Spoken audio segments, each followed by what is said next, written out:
Peristiwa tertidurnya pilot dan kopilot pesawat Batik Air dalam penerbangan Kendari, Sulawesi Tenggara menuju Jakarta menjadi sorotan beberapa hari belakangan ini. Peristiwa ini menjadi catatan kelam di industri penerbangan Indonesia. Meski tak menyebabkan kecelakaan, namun peristiwa tertidurnya pilot dan kopilot ini menjadi peristiwa yang harus dianggap sebagai peringatan keras dan ditangani dengan penuh kehati-hatian. Komite Nasional Keselamatan Transportasi telah melakukan investigasi mendalam atas peristiwa tertidurnya pilot dan kopilot selama 28 menit ini. Keduanya pun telah dinonaktifkan untuk sementara. Peristiwa yang terjadi pada 25 Januari 2024 ini sempat membuat pesawat yang dikemudikan keluar dari jalur seharusnya. Salah seorang pilot mengaku kelelahan dan kurang istirahat. Lantas, benarkah beban kerja membuat pilot dan kopilot ini kelelahan hingga jatuh tertidur? Apakah pemeriksaan kesehatan sebelum awak pesawat bertugas bisa mencegah peristiwa ini terulang? Perlukah maskapai yang memperkerjakan pilot dan kopilot ini dijatuhi sanksi? Tim TV One mengabarkan. Saya nggak kebayang pemirsa, sebagai penumpang pesawat terbang dengan informasi berita pilot yang tidur saat menerbangkan pesawat, sudah pasti khawatir pemirsa. Saat ini sudah ada teguran yang dilakukan oleh pihak maskapai, tapi apakah cukup pemirsa dan apakah membuat masyarakat jadi percaya bahwa ketika pesawat diterbangkan, semua pilot itu benar-benar awas pemirsa untuk tidak tidur pemirsa. Itu akan saya bahas di Apa Kabar Indonesia malam hari ini. Di studio saya sudah ada dua narasumber saya di sini, Dr. Denardi sebagai psikiater di sini dan juga telah melakukan asesmen ya untuk pesawat pilot TNI. Kedokteran penerbangan. Dan juga di sini ada Pak Trubus Radiansyah. Selamat malam Pak Trubus. Malam. Saya juga telah tersambung dengan pengamat penerbangan kita, Pak Alvin Lee. Selamat malam Pak Alvin Lee. Selamat malam. Ya, Pak, boleh dong? Mungkin saya ingin ke Pak Alvin Lee terlebih dahulu. Bagaimana ini Pak, pendapat Bapak? Insidennya sudah beberapa waktu yang lalu terjadi, tapi gaungnya ini belum surut. Masyarakat tetap khawatir. Apakah ini wajar atau jangan-jangan ini sudah biasa lah pilot-pilot tertidur? Jadi bukan rahasia umum seperti apa?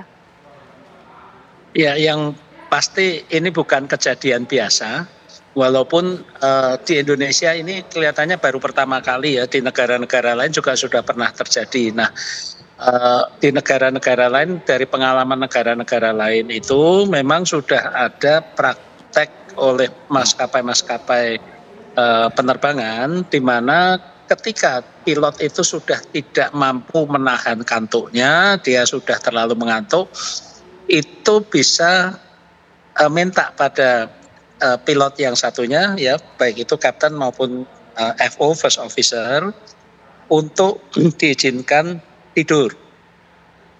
Nah, ketika salah satu pilot ini sedang tidak aktif, yaitu tidak bisa menjalankan tugasnya sebagai pilot karena tidur atau karena ke toilet atau mungkin ke galley untuk ngopi dulu, mau jalan-jalan di kabin. Itu ada aturannya bahwa ketika salah satu pilot tidak dapat menjalankan tugasnya harus ada awak kabin, atau juga kadang-kadang kan juga ada pilot yang terbang sebagai penumpang untuk tugas berikutnya. Nah, itu harus masuk ke kokpit, sehingga di kokpit selalu ada 2 orang. Ini selain untuk membantu ikut mengawasi, juga mencegah terjadinya misalnya pilot melakukan hal-hal yang dapat membahayakan, seperti halnya peristiwa Germanwings pada 24 Maret 2015, di mana ketika itu kapten sedang ke toilet, kopilot sendirian di kokpit dan dia dalam kondisi stres menghujamkan pesawatnya ke gunung. Nah, untuk mencegah hal-hal seperti itu, maka di kokpit itu harus ada 1 orang menggantikan pilot yang sedang tidak dapat menjalankan tugasnya. Sayangnya di pesawat Batik penerbangan 6723 itu tidak dilakukan.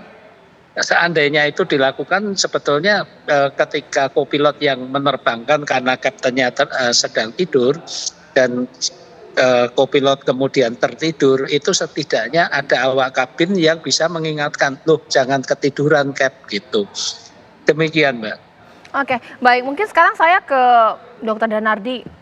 manusiawi kalau kita mengantuk. Kantuk itu sesuatu yang tidak bisa kita tahankan, dokter.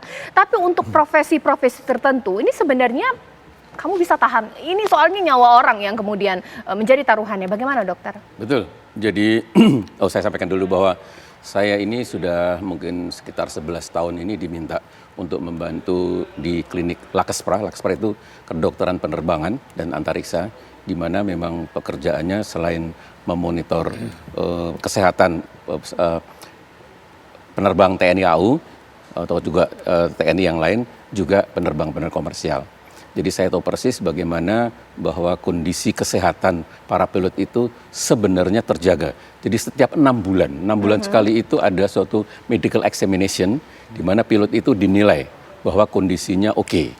Kemudian ketika bertugas 1 jam sebelum terbang, itu ada suatu briefing yang dipimpin oleh kapten, di mana kapten itu menanyakan kepada kopilotnya, kepada pramugarinya, atau juga mungkin tim yang lain bahwa apakah kondisi kalian ini dalam kondisi sehat, kondisi yang baik, kondisi yang fit untuk terbang. Sebenarnya kalau di situ katakanlah misalnya pada saat itu kopilot mengatakan saya tidak fit, itu boleh untuk menunda atau cancel dulu karena ada tim, ada kopilot yang lain yang sebenarnya standby untuk bisa menggantikan. Kalau di TNI AU itu tidak sekedar briefing saja, tapi juga ada pemeriksaan setidak-tidaknya, ada tensi, ada nadi, dan ada wawancara ringan untuk menanyakan bahwa kondisimu bagaimana. Salah satunya tadi bahwa tidurmu tadi malam bagaimana. Iya. Tidur itu memang kebutuhan mutlak. Jadi seseorang ketika mau menerbangkan dan kemudian tidurnya kurang, itu harus jujur mengatakan bahwa saya hari ini tidak fit. Iya. Jadi mohon digantikan. Kemudian bahwa apabila memang katakanlah bahwa sedang minum obat-obatan yang bisa membuat seseorang tertidur, itu juga harus mengatakan bahwa saya dalam kondisi flu, saya minum ya mungkin obat antihistamin, itu juga tidak boleh untuk menerbangkan. Sekarang saya tanya kepada Pak Trubus. Ya. Idealnya kan seperti itu ya. Iya, ideal. Kayak saya aja lah, kalau kerja itu kita 8 jam sehari, tingkat kelelahan orang siapa yang tahu. Apalagi kita tidak tahu ya, ritme pekerjaan pilot-pilot Indonesia dengan begitu banyak penerbangan, bisa jadi mereka memang sudah kelelahan, tapi tidak disalahkan maskapainya. Sebenarnya bagaimana menduduk permasalahan ini? Salah pilotnya, maskapainya, atau regulasi kita, atau bagaimana? Iya, kalau saya melihat ada satu regulasinya sendiri ya. Jadi kebijakan regulasinya kan sampai hari ini tidak ada aturan yang jelas mengenai kalau pilot itu fatigue gitu, artinya kelelahan itu kan belum ada tuh, harus seperti apa. Yang ada mekanisme prosedur yang dilalui dalam konteks tadi dijelaskan Pak Dokter tadi. Tetapi kan ini publik tidak pernah tahu mekanisme seperti apa. Yang kedua, memang itu juga pilotnya juga. Artinya kan ketika pilotnya harusnya bertanggung jawab mengenai nyawa ini penumpang, tapi juga pesawatnya sendiri, kondisi pesawat, maka harusnya dia juga ada ritme di mana kemudian mekanisme dia bergantian sama temennya kan, karena kopilotnya itu. Jadi ada komunikasi yang baik. Saya melihat ini tidak ada komunikasi yang baik. Yang ada begitu digantikan ya otomatis mereka tertidur, terus yang lainnya ikut tertidur gitu kan. Terus tidak ada yang mengingatkan. Yang lainnya memang ini ada evaluasi juga mengenai pesawat, kondisi penerbangannya sendiri, Mbak. Ini perlu dievaluasi secara menyeluruh. Artinya ketika seseorang itu menjadi pilot, itu juga harus melalui prosedur-prosedur yang ketat, jelas, dan sehingga publik pun bisa saling mengikuti, saling mengawasi, Mbak. Jika artinya apa? Artinya memang penerbangan atau maskapai penerbangan yang istilahnya melakukan atau melakukan pilotnya seperti itu harus diberikan sanksi yang berat. Jadi negara harus hadir di situ, memang harus memastikan, kan ini kepentingan publik, namanya public goods ya, semuanya harus tanggung jawab pemerintah negara. Oke. Nanti saya akan tanya juga kepada Pak Alvin Lee ya, mengingat ini memang sudah bukan kali pertama terjadi. Kalau untuk di negara-negara lain pernah ada insiden serupa berujung kepada pemecatan. Saat ini kita belum mendengar bahwa akan dilakukan seperti itu oleh pihak maskapai. Bahkan nanti juga akan diperkaya dengan data-data yang akan dibawa rekan saya Ken Ana mengenai insiden tidurnya pilot pesawat sesaat lagi, pemirsa.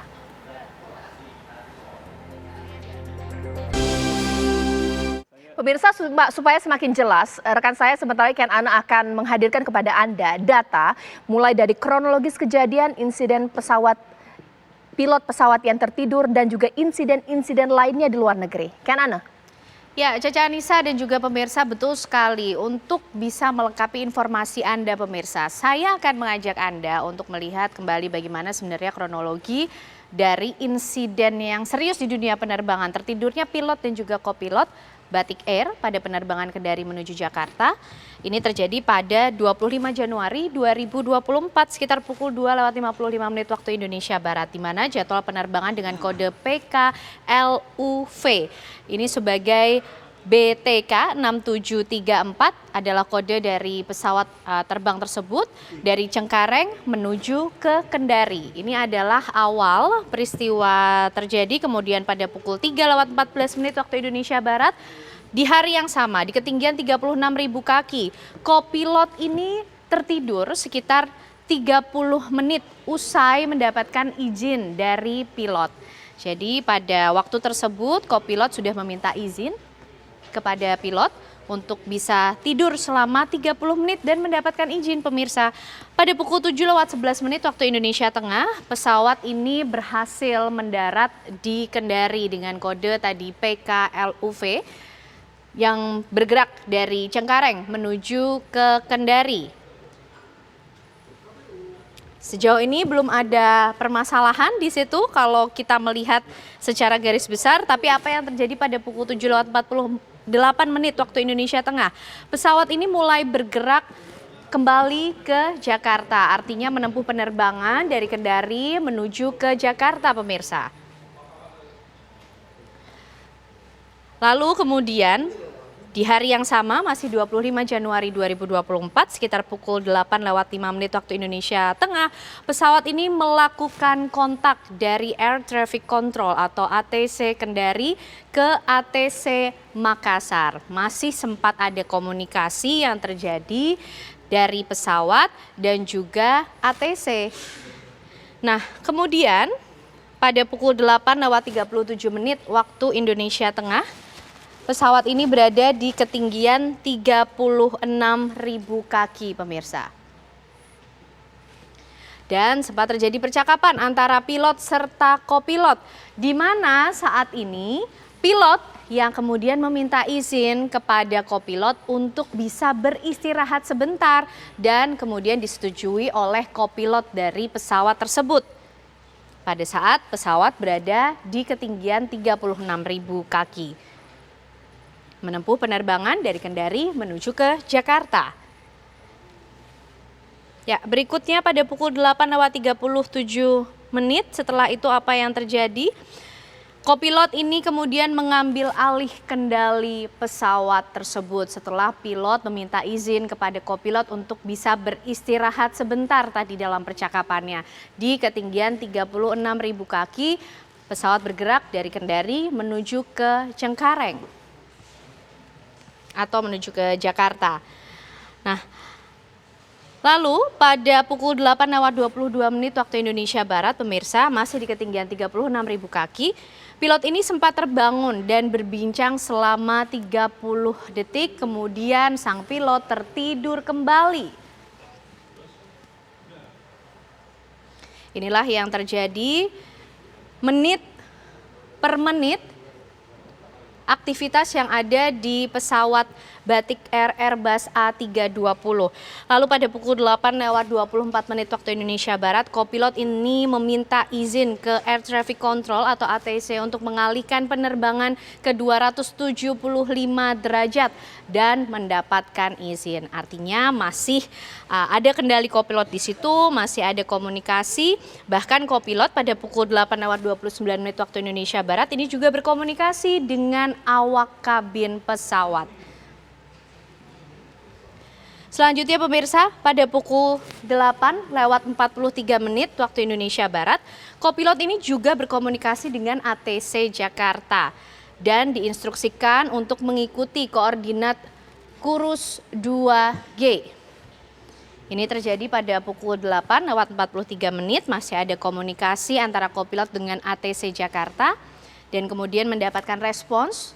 Diinstruksikan untuk mengikuti koordinat kurs 2G. Lalu tidak berselang lama pemirsa, kopilot ini tidak sengaja tertidur usai membaca instruksi ATC dari Jakarta. Tidak lama berselang pemirsa, sempat terjadi komunikasi antara kopilot dengan ATC, sudah mendapatkan instruksi balasan, dan sesaat setelah itu kopilot ini tidak sengaja tertidur usai membaca instruksi dari ATC Jakarta.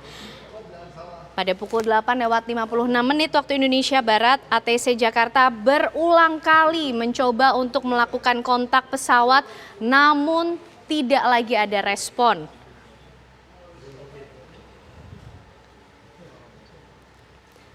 Nah, berikutnya pemirsa, kami juga akan hadirkan informasi untuk Anda. Ini permasalahan yang sama di mana pilot-kopilot ini tertidur saat penerbangan.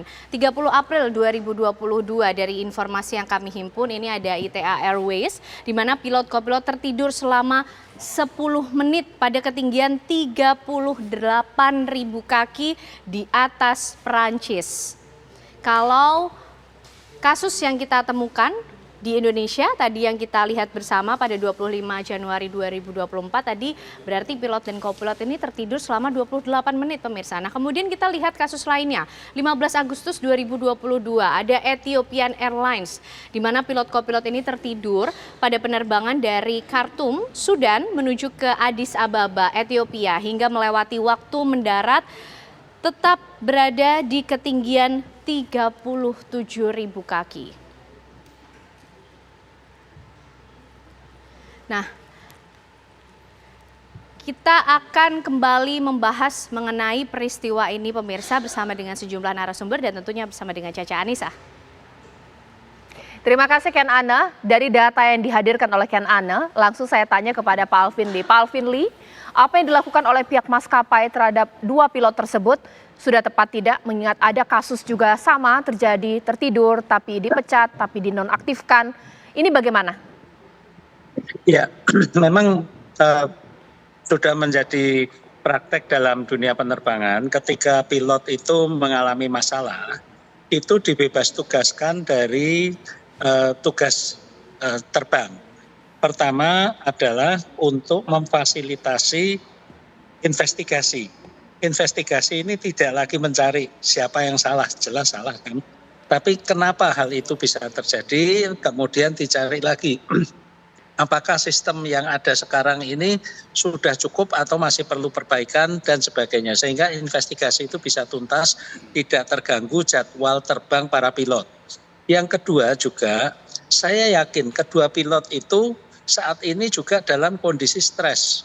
Stres, malu terhadap rekan sekerja, juga malu menghadapi publik. Nah, dalam kondisi stres ini pilot juga tidak layak untuk terbang. Jadi memang dibebas tugaskan sementara ini adalah langkah-langkah untuk memfasilitasi penyelidikan dan juga preventif agar pilot tidak terganggu saat kerja. Demikian. Ya, ditahan dulu Pak Alvin Lee. Nanti sesaat lagi saya akan tanya kepada 2 narasumber. Lantas bagaimana nih? Karena ada publik gara-gara satu insiden saja, asal mau naik pesawat langsung takut pemirsa. Sesuai dengan judul saya, jadi was-was, jadi negative thinking, jadi takut apakah pilot itu semua tertidur ketika menerbangkan pesawatnya. Usai jeda berikut. Kembali lagi di Apa Kabar Indonesia Malam, Pak Trubus. Oke lah, kalau masalah kebijakan itu otoritas dari maskapai, dampaknya. Karena saat ini banyak masyarakat yang mau naik pesawat itu udah was-was duluan ini. Apakah semua sama pilot-pilot akan tertidur ketika menerbangkan pesawat? Iya, ada gambaran paling nggak persepsi publik ya, apalagi ini mau mudik lebaran Mbak. Ini kan animo orang untuk menggunakan pesawat kan sangat tinggi, terutama mereka-mereka yang dari luar Jakarta yang jaraknya jauh, mungkin luar Jawa juga. Nah karena itu ini memang menjadi istilah momok ya, momok ketakutan tersendiri. Artinya apa, publik akan melihat ketika dia naik nanti jangan-jangan pilotnya seperti itu. Itu apa, kekhawatiran, kecemasan yang luar biasa itu ada. Yang kedua, memang ini dampak bagi perusahaan juga harus melakukan perubahan besar-besaran. Nah ini perusahaan itu harus, menurut saya harus ada partisipasi publik lah ya. Publik dilibatkan dalam pembenahannya itu sehingga tahu bagaimana perubahannya seperti apa. Jangan nanti hal yang monoton dari rutinitas seperti itu terus, tidak ada perubahan, sehingga nanti menganggap publik beranggapan bahwa perusahaan itu ternyata tidak mau melakukan perubahan apapun. Yang ketiga ya tentu ada resiko kan, resiko lain adalah apa, kos yang dikeluarkan. Kosnya kan besar. Nah, untuk membenahi ini menjadi public trust itu kan butuh biaya yang besar. Nah, inilah menurut saya memang ada persoalan waktu, persoalan kemudian human resources-nya harus dibenahin juga. Kan masuk pilot-pilotnya itu, kru-krunya kan dibenahin semua. Tapi juga mengenai ini kondisi pesawatnya juga kan harus juga diservis semua kan, sehingga publik itu mempunyai rasa percaya tinggi. Tapi yang jelas ini tanpa ada penanganan yang dan pemerintah tidak hadir di sini, nanti kekhawatiran saya adalah orang akan tetap ketakutan naik pesawat, dan ini berimbas kepada maskapai yang selama ini meraup keuntungan di tengah lebaran ini juga yang sangat panjang, Mbak. Dr. Danardi, kalau saya cerita-cerita dari pilot-pilot, sebenarnya naik pesawat itu ibarat menyalahi kodrat, karena kita dengan ketinggian yang luar biasa, dengan kecepatan yang luar biasa,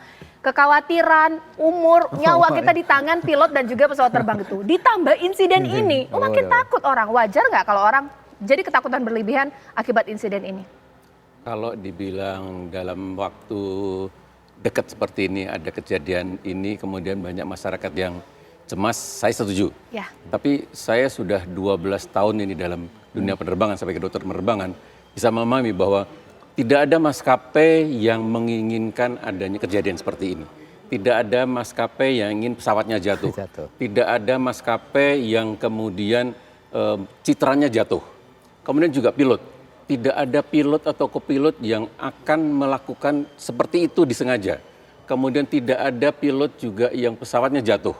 Artinya apa? Bahwa kejadian ini suatu kejadian yang ibaratnya statistiknya sangat rendah. Tapi bahwa ini menyangkut manusia memang benar. Jadi ini menyangkut nyawa manusia itu benar sekali. Jadi kalau misalnya ya saya menghadapi pasien yang apakah itu baru saja mengalami insiden pesawat atau menghadapi turbulensi yang berat, saya selalu menyampaikan begini, bahwa itu kejadian 1/sekian. Artinya bahwa itu statistiknya kecil, karena bahwa tadi bahwa tidak ada maskapai yang juga mengalami insiden, tidak ada seperti itu. Kemudian juga tidak ada pilot yang juga ingin terjadi insiden itu. Jadi artinya bahwa kemudian berharap bahwa kecemasan itu bisa berkurang sedikit demi sedikit, karena bahwa ini setelah kejadian ini bahwa maskapai melakukan suatu perubahan. Katakanlah tadi bahwa kalau sebelumnya itu di kokpit itu 2 orang, kemudian bisa saja kemudian menambah salah satu, mungkin apa pursernya atau pramugarinya atau menambah kopilnya satu lagi. Artinya bahwa melakukan suatu perubahan agar supaya kecemasan dari masyarakat itu mereda. Atau juga bahwa ini diumumkan bahwa setelah kejadian ini ada komunikasi antara pilot, kopilot dengan pramugari itu terus intensif. Apakah mungkin setiap 10 menit itu pramugari masuk atau menanyakan bagaimana. Artinya bahwa ada suatu bentuk kebersamaan, karena di situ ada 4 pramugari, ada pilot, kopilot, itu selalu dalam komunikasi. Oke, kalau dari Pak Alvin Lee sendiri sebenarnya apa sih harus dilakukan baik dari pihak Kemenhub, maskapai, asosiasi pilot mungkin, supaya menumbuhkan kepercayaan lagi masyarakat, mengingat sebentar lagi momen lebaran orang mudik ya naik pesawat salah satunya, Pak Alvin Lee. Baik, untuk maskapai-maskapai penerbangan ini sebetulnya sudah ada panduan ya dari ICAO maupun dari Kementerian Perhubungan, agar setiap maskapai ini menerapkan fatigue risk management system, yaitu sistem untuk mengatasi kelelahan yang berlebihan, di mana ada peraturan-peraturan, prosedur, kemudian juga ada pelatihan dan sebagainya. Nah, masalahnya adalah fatigue risk management system ini hingga saat ini masih sifatnya optional, jadi belum merupakan suatu kewajiban. Saya yakin setelah peristiwa ini akan ada peninjauan kembali, terutama untuk penerbangan-penerbangan yang rawan pilot itu ngantuk. Walaupun sebetulnya ngantuk itu bisa kapan saja ya. Saya sendiri kadang nyetir Semarang Jakarta di tengah jalan, walaupun ngantuk. Itu yang ya bisa ngantuk juga gitu.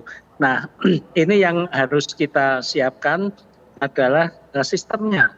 Di mana ngantuk itu manusiawi, tapi sistem itu harus bisa mengatasi ketika pilot itu ngantuk, termasuk juga penjadwalan kerjanya, juga untuk memeriksa kondisi kebugaran kejiwaannya ya. Sebab orang yang stres itu mungkin nggak ngantuk, orangnya melek, tapi pikirannya nggak di sana. Itu juga berbahaya, itu lebih berbahaya karena tidak kelihatan itu. Jadi khawatir itu jelas, jangankan orang yang jarang-jarang pergi. Saya tadi pagi juga terbang dari Semarang. Orang tua saya juga itu yang biasanya sudah biasa lihat saya Semarang Jakarta warmer gitu. Kali ini juga ini hati-hati ya, pastikan pilotnya nggak tidur gitu. Semuanya ya takut. Oke. Dokter Danardi boleh ditambahkan? Iya, ditahan dulu Pak Alvin Lee. Dokter Danardi boleh ditambahkan tidak sih? Ada tidak sih yang bisa kita lakukan untuk menunda rasa kantuk kita secara psikologis? Apakah harus manifestasi diri atau mungkin dengar musik tertentu supaya ini udah ngantuk banget tapi nggak mau harus menerbangkan pesawat? Atau juga sebagai kita ini ya bagaimana? Ya, jadi prinsipnya harus melakukan gerakan. Oke. Prinsipnya melakukan gerakan. Apakah itu gerakan yang katakan pilot kemudian berdiri kah, atau melakukan gerakan tangan, gerakan kaki, atau misalnya bahwa dia meminta pramugarinya masuk, minta minum. Artinya bahwa seseorang itu sudah merasa bahwa aduh ini kok ngantuk berat ya. Atau juga ketika kopil itu sudah rasa ngantuk, bangunkanlah kaptennya bahwa ini ngantuk berat nih, nggak susah untuk ditahan nih. Jadi alarm berbunyi sudah mulai ngantuk itu harus dilawan, nggak boleh didiamin. Oke, Pak Trubus, ada tidak sih sanksi ataupun bukan sanksi ya, treatment yang bisa dilakukan supaya ini insiden yang terakhir harapannya? Iya, harusnya ada. Pemerintah itu pertama ya harus melakukan langkah-langkah cepat, responsif terhadap kondisi pilot-pilot yang kategori fatigue ini, sehingga dibuatlah aturan yang jelas. Tentu ini nanti akan ada evaluasi besar-besaran. Yang kedua itu terhadap maskapai penerbangan juga harus koordinatif juga ya, di mana kemudian masyarakat juga harus dilibatkan dalam hal pembenahan sehingga terjadi perbaikannya betul-betul signifikan.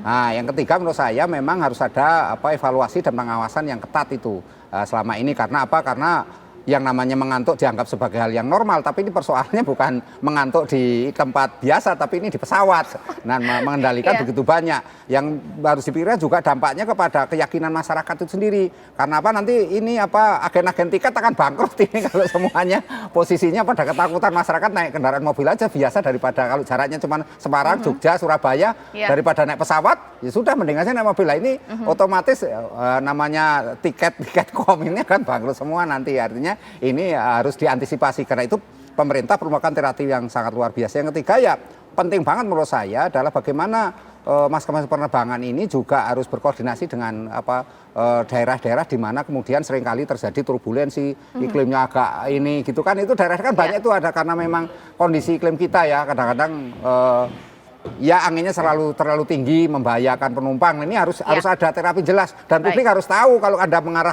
kemana ke Bangka misalnya di sana itu pada bulan-bulan tertentu itu kondisinya seperti ini. Jadi masyarakat udah siap kalau ada bulan tertentu lewat sana. Nah, ini atau ke Papua juga seperti itu bulan-bulan tertentu gitu, Mas. Terakhir Pak Alvin Lee, apa saran dari Bapak agar jangan sampai gara-gara 2 orang kepercayaan kita untuk seluruh maskapai di Indonesia ini jadi buyar ya, supaya masyarakat juga percaya, pilot-pilot juga bisa dipercaya kembali, maskapai juga, Pak Alvin Lee. Iya, yang jelas khawatir boleh dan itu wajar ya, manusiawi, tapi juga nggak perlu berlebihan karena sekian puluh tahun di Indonesia kejadian juga baru kali ini dan mudah-mudahan hanya kali ini. Kedua, saya yakin dari sisi regulasi maupun kebijakan perusahaan pasti akan ada perbaikan-perbaikan. Nah, yang ketiga saran saya adalah kalau sekarang ini setiap 6 bulan itu ada MEDEX, pemeriksaan kesehatan untuk pilot penerbangan komersial. MEDEX itu saat ini hanya fokus pada aspek fisik.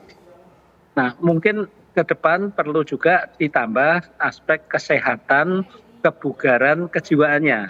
Tidak hanya yang stres ya, tidak hanya ngantuk, tapi stres dan lagi banyak beban ini juga terdeteksi untuk mencegah terjadinya hal-hal yang tidak kita inginkan. Demikian. Oke, terakhir Dokter Danardi, apa ini saran untuk pilot ya, juga khususnya penumpang juga? Setuju banget dengan Pak Alvin ini tadi, bahwa saya sebagai psikiater bahwa MEDEX itu jangan hanya fisik, tapi juga dokter-dokter di Hatpen, di Kesehatan Penerbangan itu juga melakukan screening apakah kondisi kejiwaannya, apakah kesehatan jiwanya juga 100% sehat.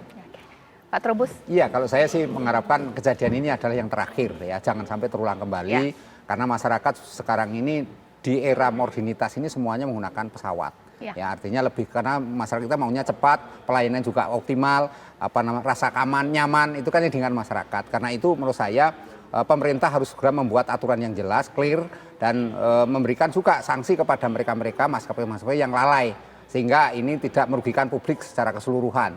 Yang terakhir menurut saya penting juga bagaimana meyakinkan kepada keluarga pilot, keluarga termasuk keluarganya lah ya dalam hal ini termasuk karyawan-karyawannya juga bahwa bekerja di sektor penerbangan itu nyaman gitu, memberi rasa terhormat itu bagian dari sedekah ilmu, sedekah profesional juga. Jadi jangan membawa sesuatu yang menakutkan semua calon mati, tapi jangan kemudian terbayang itu semua mati. Jangan. Pengennya umur panjang semua ya. Pak Trubus terima kasih banyak, Dr. Danardi terima kasih, Pak Alvin terima kasih. Harapannya dengan insiden ini maskapai berbenah, para pilot juga lebih waspada lagi supaya penumpang tidak was-was lagi.